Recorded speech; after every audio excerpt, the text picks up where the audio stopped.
ભરી સભામાં એક રાજાએ એક ગરીબ બ્રાહ્મણ સામે હાથ લંબાવી અને સેવકોને કહ્યું કે આ માણસને આ રાજ્ય સભામાંથી બહાર કાઢી મૂકો. રાજાને એવું હતું કે આ એક ફક્ત બ્રાહ્મણનું અપમાન છે, પરંતુ આ બ્રાહ્મણનું અપમાન નહોતું. પોતાના રાજ્યના પતનને તેને આમંત્રણ આપ્યું હતું. વર્ષોના અભ્યાસ પછી ચાણક્ય માત્ર એક ગ્રંથોના વિદ્વાન નહોતા રહ્યા, પરંતુ તે સમજવા લાગ્યા હતા કે ભારતની સૌથી મોટી નબળાઈ બહારના શત્રુ નહીં, પરંતુ ભારતની અંદર વહેંચાયેલા રાજ્યો હતા.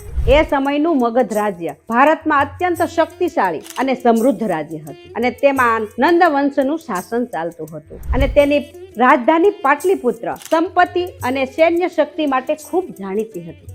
એક દિવસ કોઈ મહત્વપૂર્ણ કાર્ય માટે ચાણક્ય નંદ રાજાના દરબારમાં જાય છે. તે શા માટે ગયા હતા તેનું કોઈ ચોક્કસ કારણ નથી, પરંતુ એવું કહેવાય છે કે તે પોતાના રાજ્યની સહાય લેવા માટે ગયા હતા. ઘણા મંતવ્યો એવું કહે છે કે રાજા દ્વારા યોજવામાં આવેલા દાન સમારોહમાં ભાગ લેવા માટે ગયા. તેના વસ્ત્રો સાધારણ હતા. રાજ દરબારના મંત્રી જેવા ચમકદાર વસ્ત્ર ન હતા, પરંતુ આ સામાન્ય દેખાતા બ્રાહ્મણની અંદર અસામાન્ય જ્ઞાન છુપાયેલું હતું. ચાણક્ય રાજાના દરબારમાં આવે છે અને એક વિશિષ્ટ આસન ઉપર બેસે છે. ત્યારે રાજાની નજર ચાણક્ય ઉપર પડે છે. ચાણક્યનો દેખાવ સાધારણ હોય છે.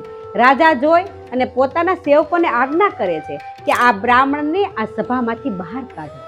સેવકો ઊભા થાય છે અને ચાણક્યને ધક્કા મારી અને સભાની બહાર કાઢે છે. આખી સભા વચ્ચે તેનું હળહળતું અપમાન કરવામાં આવે છે.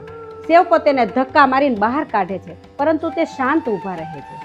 ન તો તે સામે હાથ ઉપાડે છે કે નથી તે બૂમો પાડતા, પરંતુ તેની આંખોમાં અપાર ગુસ્સો છે, અને આ ગુસ્સાની પાછળ એક યોજના આકાર લઈ રહી હતી. તે પોતાની શિખા છોડી નાખે છે અને પ્રતિજ્ઞા લે છે કે જ્યાં સુધી નંદ વંશના હું મૂળ ન ઉખેડી નાખું ત્યાં સુધી હું મારી આ શિખા નહીં બાંધું. રાજ દરબારમાં રહેલા લોકોને એવું થયું કે આ બ્રાહ્મણ ગુસ્સામાં આવા શબ્દો બોલી અને ચાલ્યો ગયો, પરંતુ તેનાથી શું થવાનું છે?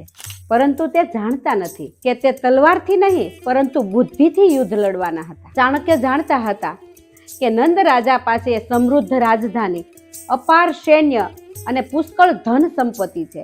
આથી કોઈ એકલો વ્યક્તિ તેને હરાવી શકે તેમ નથી. તેને પોતાને તો રાજા નહોતું બનવું, પરંતુ એક દિવસ તેની નજર રમત રમતા બાળકો ઉપર પડે છે. આ બાળકો રાજાની રમત રમતા હોય છે, અને જે રાજા બન્યો હોય તે બાળક રાજાની જેમ નિર્ણય લેતો હોય છે. તે બાળક બીજું કોઈ નહીં પરંતુ ચંદ્રગુપ્ત છે. હવે ચાણક્યને બાળ ચંદ્રગુપ્ત કઈ જગ્યાએ અને કઈ રીતે મળ્યા તેની માહિતી હવે આપણે આગળ મેળવીશું. ત્યાં સુધી જય શ્રી કૃષ્ણ.